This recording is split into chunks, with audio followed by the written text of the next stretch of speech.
I have a story for you today, my friends. An old Romani gypsy tale, a strange and unusual yarn, collected in the 19th century from a Romani gypsy family in North Wales.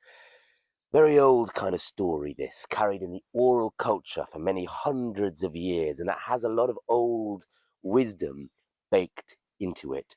So what I'd like you to do while listening to this story is just make a note of any images that appear strange or just pop out at you, particularly visual ones. Maybe pop them down in the comments because I'd like to hear them. So this is the black dog of the wild forest.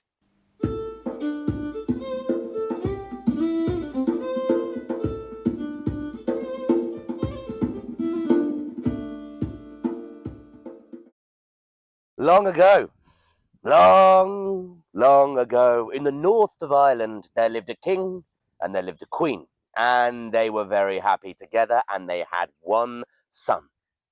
But over the years, a kind of sorrow grew between them, and it was for this reason. It was said, prophesied, that when that young prince came of age, he would be devoured by the black dog of the wild forest. No bones about it, no escape. You cannot get away from this fact. Their son would be eaten alive by the black dog. Now, this created a great sadness for the king and queen, as you can well imagine. And as the boy grew older and older and developed into a delightful young man, kind of young, ideal soul that exists in every single one of you, as it got closer and closer to his 16th birthday, his dad would take him for shorter and shorter walks. And eventually, on the cusp, the eve of his 16th birthday, not wanting him to be devoured by the black dog of the wild wood, his father, the king, gave his son the fastest horse in the stable and as much gold as his pockets could carry, and off he went, galloping through the forest, trying to escape his fate. So off he ran through the forest, and he's galloping for miles. He's let go of the reins. He's just charging through the forest. But he's got this sense that something is following him. And he turns around, and there are two red eyes coming through the forest, breathing fire. It is, of course, the black dog of the wild forest. And it's getting nearer and nearer and nearer. He becomes very downhearted. He doesn't know where he is. He's in the middle of the forest and the black dog is gaining on him. He's benighted, as it says in the old stories. He is utterly bereft and hopeless. But there, at the last minute, he sees through the woods, through the dark trees, there's a little glimmer of light, and he rides towards it. For 300 miles he's been riding, and then he comes to a little cottage in the middle of the forest. And he knocks on the door, and the door opens, and who answers the door? It's a tiny little old woman. Now let me tell you this. This old woman must be some distant relative of Baba Yaga.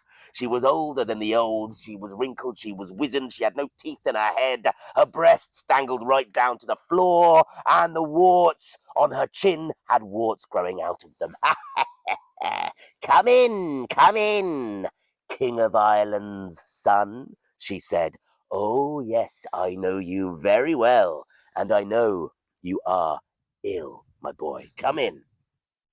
So she took Jack in, and then, no sooner had she closed the door, there was a woo, woo, woo, and a scratching at the door. It was, of course, the black dog of the wild wood. Now, that old woman, she did a very clever thing. She hid young Jack, let's call him, hid young Jack underneath the grate of the fire, in the S-hole, the ash hole, where all the embers collect.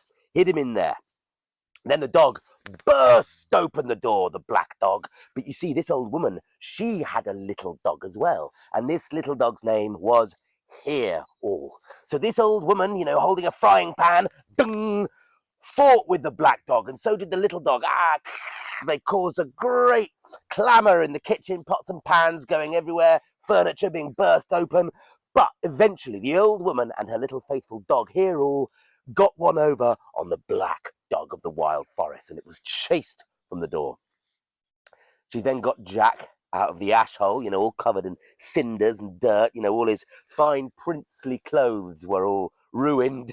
And they sat down and had their tea and scones and biscuits. And then the next day, the old woman sent Jack, the prince of the north of Ireland, on his way. But she gave him her little dog, here all. Now off Jack rode, 300 miles into the depths of the forest, but he had not been riding long when he felt the presence of the black dog of the wild forest chasing him again. He turned over his shoulder. He could see two cold red eyes gaining, always gaining. But there, again, swimming in the darkness of the forest, Jack could see a little light. And as he got closer, the light became a little cottage in the middle of the woods, and the door opened. I see you've met my sister already, said the tiny little woman. And if the first old woman was old and wizened, this one was even more ancient, even more hideous, a cackling old witch, definitely some relative of Baba Yaga. She had no hair, she had no teeth, she just had one eye rolling around in her head, and the warts growing out of her chin had hair sprouting out of them. Come in, King of Ireland's son, she said. Oh, yes, me and my sisters know you very well, and we know you are most gravely ill. So the second old little Baba Yaga takes Jack and stuffs him in the ash hole underneath the fire. No sooner had she done that than BAM! The black dog of the wild forest bursts into that little cottage. But you see, this second old Baba Yaga also had a magic little dog. This magic little dog's name was Springall. So that old woman with her frying pan and her hair curlers and the little dog Hereall and the little dog Springall, all three of them started fighting with the black dog of the wild forest. And that old woman, she had some of the old Siberian witch about her. She was a tough old boot, and she beat that black dog out of the cottage with Hereall and Springall yapping on his tail until he was gone into the forest. Then, when the coast was clear, she lets the young prince of Ireland, young Jack, out of the ash hole, all covered in cinder burns and ash in his eye sockets and his clothes all tattered. And the next morning, the old woman sends him on his way again. And she gives him her little dog, Springall. So he's now got two little fairy dogs. He's got Hereall and he's got Springall. And that old woman gives him two other items. She gives him a ball of string, a ball of wool or twine. And what Jack is to do is just throw the twine on the ground and it will move of its own accord, showing Jack the way through the wild wood. And she also gives him a rod of alder wood or alder wood, a alder wand, if you like. And if Jack comes to a river, the old woman tells him, he is to tap the surface of the river with this rod, with this alder wand, and a bridge will appear so he can cross. But don't forget to tap the bridge again once you've crossed over, says the old woman. Don't forget that. I think we all know what's going to happen, don't we? So the next morning, off Jack rides on his horse with no reins. He throws the ball of twine before him, and sure enough, just as the old woman had said, it bobs and weaves its way through the trees, and Jack this time had something to follow. And he's got his two little fairy dogs, his multicoloured dogs, Hereall and Springall, on the saddle behind him. And he's got his alder rod. Now, Jack hasn't been riding a long time, but he can feel the presence of the wild dog, the black dog, always stalking him, always a few days' ride behind, sniffing his tracks. He just knows it's there, gaining.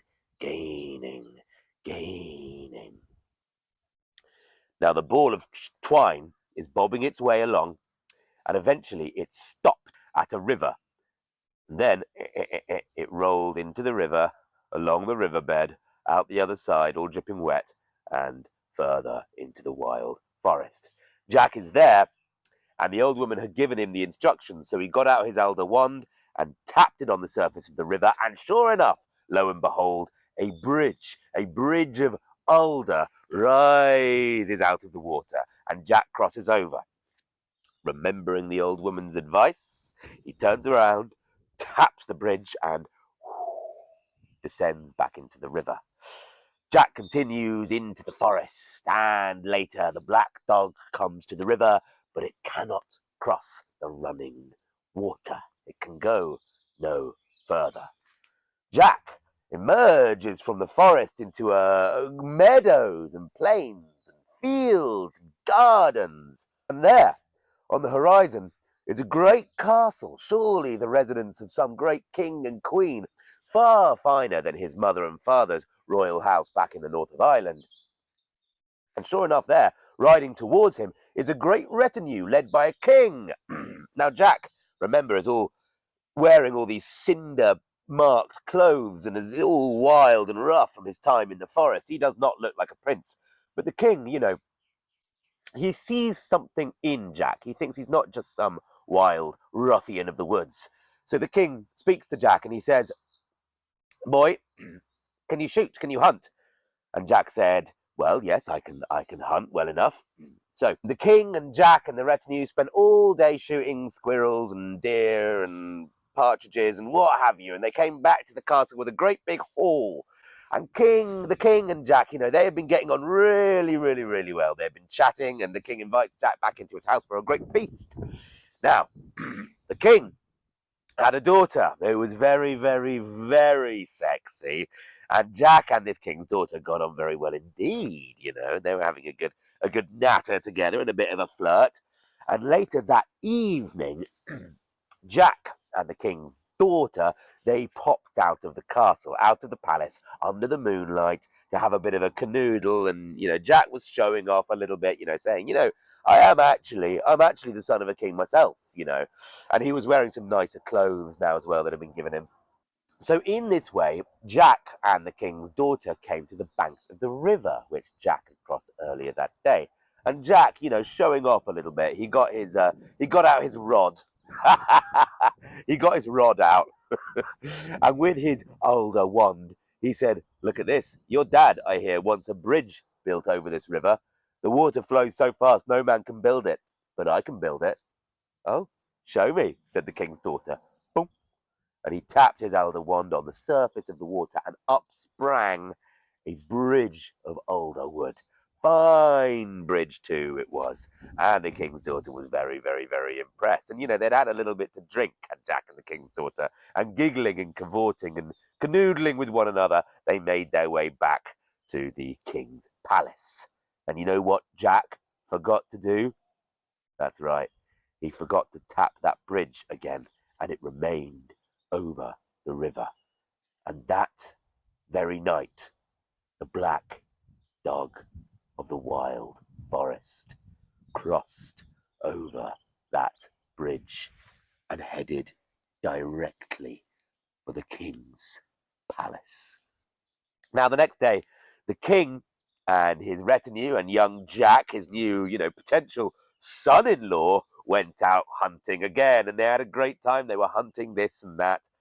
But the dog didn't chase after Jack. No, the dog snuck right into the royal palace. Nobody stopped that dog.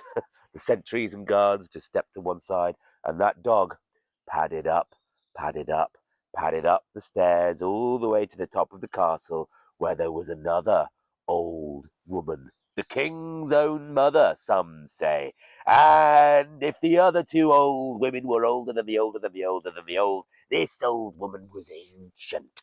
Her one eye sunk right back in her head. No teeth at all. And the warts growing out of the warts, growing out of the warts, growing out of the warts, growing out of her face, had forests growing out of them.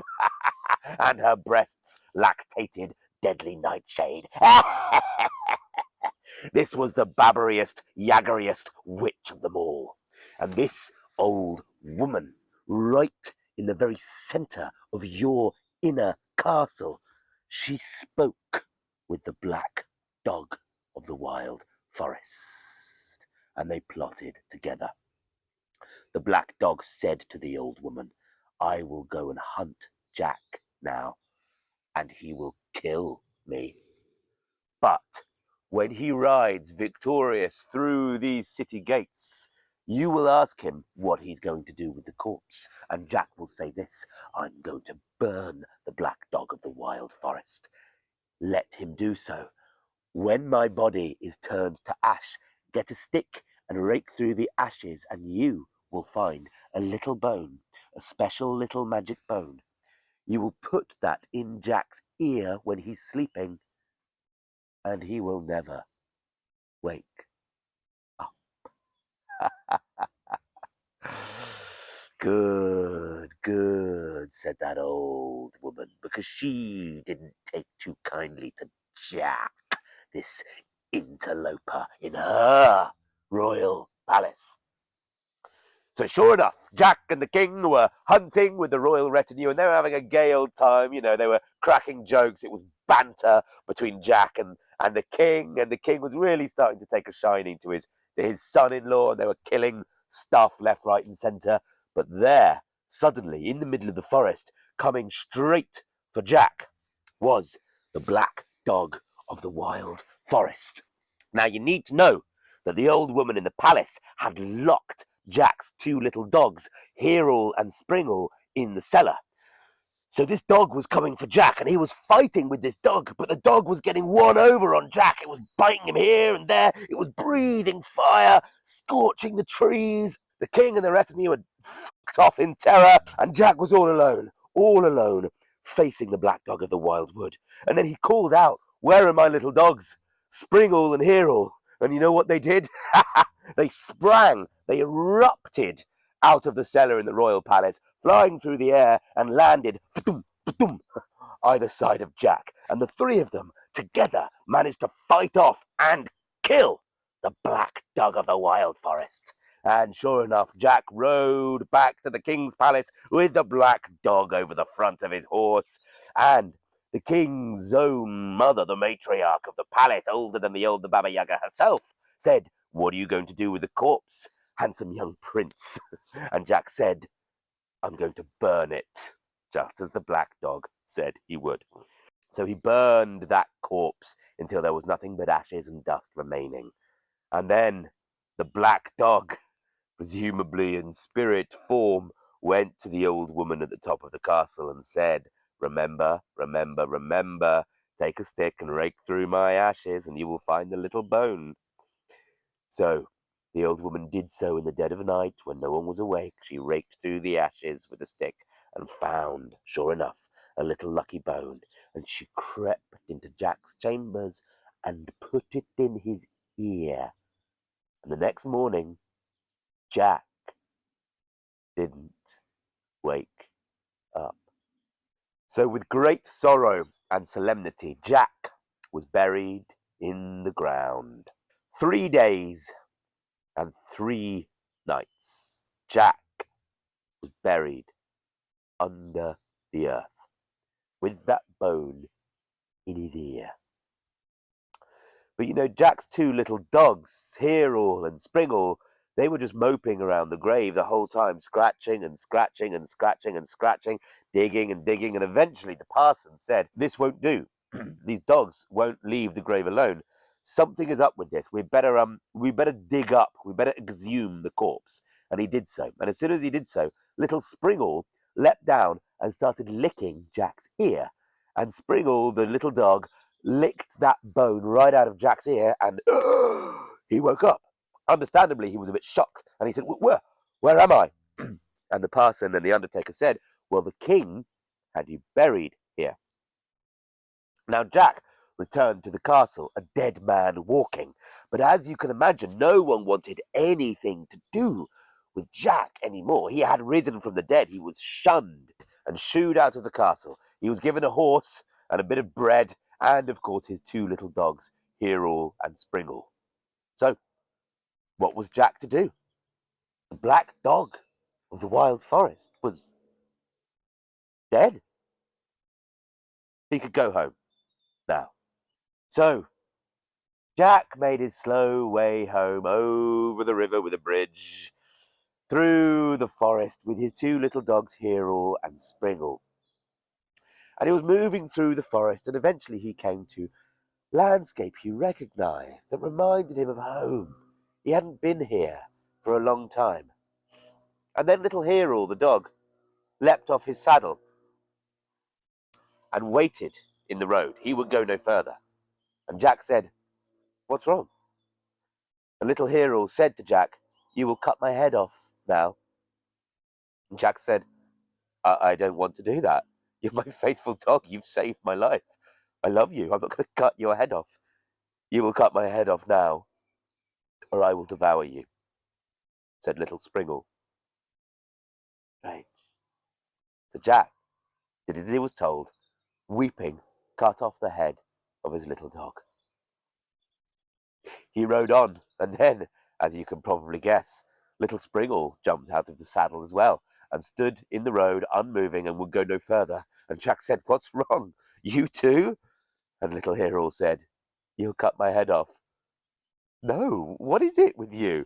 "No, you'll cut my head off now, or I will devour you." Weeping, Jack cut the head off his little dog, crying tears down his face. His two favourite companions in the world, dead by his own hands. He got on the saddle and rode a little way back to his mother and father's house. But he got the sense that something was following him. Was it the black dog? Again? Turned around. There, in the little country lane, were two beautiful young women. Jack said, "Who are you?" "I am Hero. And this here is Springle. And we would like to come and live with you, please." So they got on the back of his horse, and the three of them went back to his mother and father's house, and all three of them lived happy there. And one day the three of them ruled the kingdom together. And my friends, those two little shape-shifting dogs are inside of you, inside of me, inside of every one of us. That is the story of the black dog of the wild forest.